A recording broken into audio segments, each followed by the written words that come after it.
Hello, we are about to give you the Star Soccer Review assessment of the CONCACAF World Cup campaign for 2026. Group B, we consider as the Caribbean group, just based on the group that Trinidad and Tobago, Jamaica, Bermuda, and Curaçao is in. Keep in mind that we will be supporting any team that comes out to this Group B.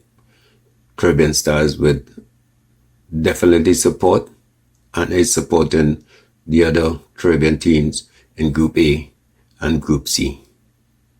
And we're just giving you the supporters of these four countries an idea and a breakdown of the different teams and what a terrific matchup each game is going to be starting in September.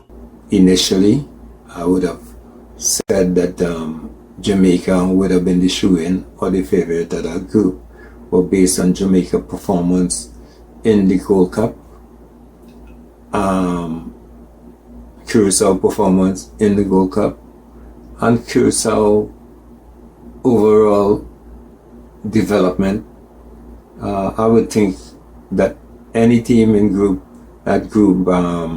B to qualify for the 2026 World Cup has to go through Curaçao. If you can't defeat Curaçao, more than likely you would not be able to win this Group B. Not that you can't move forward in a playoff, but I think all roads go through Curaçao. It's my feeling, because Curaçao matches up well against Jamaica, they match up well against Trinidad and Tobago. I think they would do better than both Trinidad and Tobago and Jamaica against Bermuda, and that is an intangible that's going to create problem in that group. If Trinidad and Tobago or Jamaica cannot handle Bermuda, which is really the dark horse in the race, and style of play is more conducive to what Curaçao can handle. If they want to underestimate Curaçao, it's up to them. I just think Jamaica midfield is not working hard enough to win back the ball. So if these guys that coming in think that they're at a certain level, there's nobody else to really win that ball in the team lineup than a midfielder. I know that because that was my national claim to fame before going as a forward. Tackling is part of it, not just having the ball.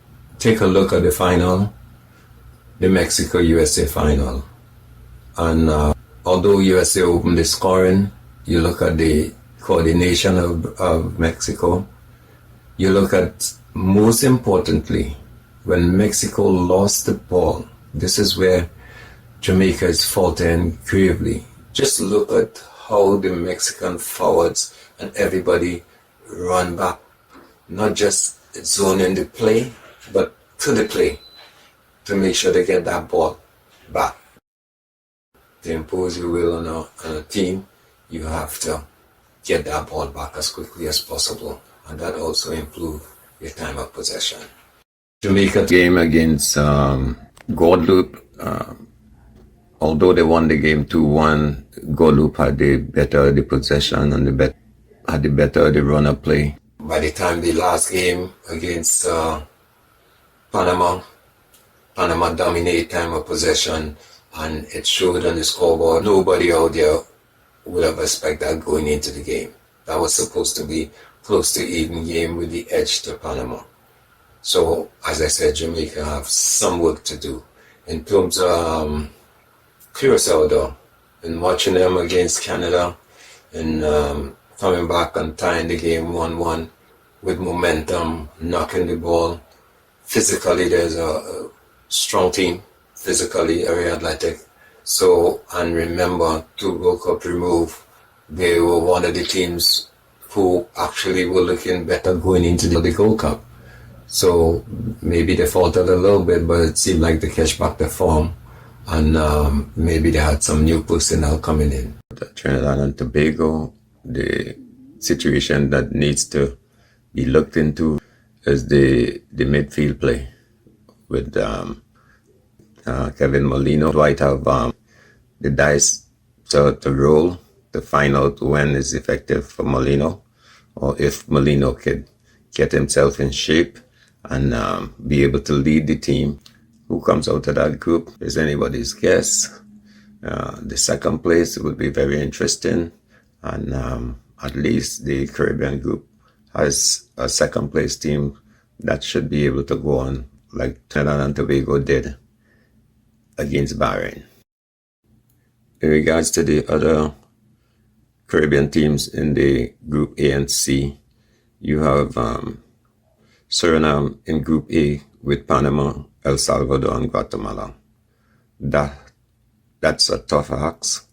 But again, in talking about Group B, style of play is very important in matchups. And Suriname, with their style of play, would be very competitive in that group.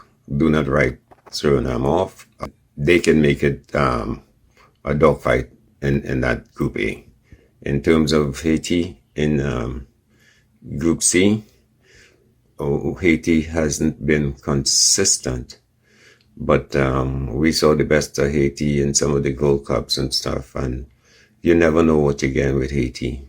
So again, it's up to Costa Rica, Honduras, and Nicaragua to try and figure out what Haiti team is going to show up, because if they do show up to play, they could be trouble. Sure, if Haiti is up to the level of Costa Rica and Honduras, but hey, as they say, the ball is wrong, and anything can happen on the given day.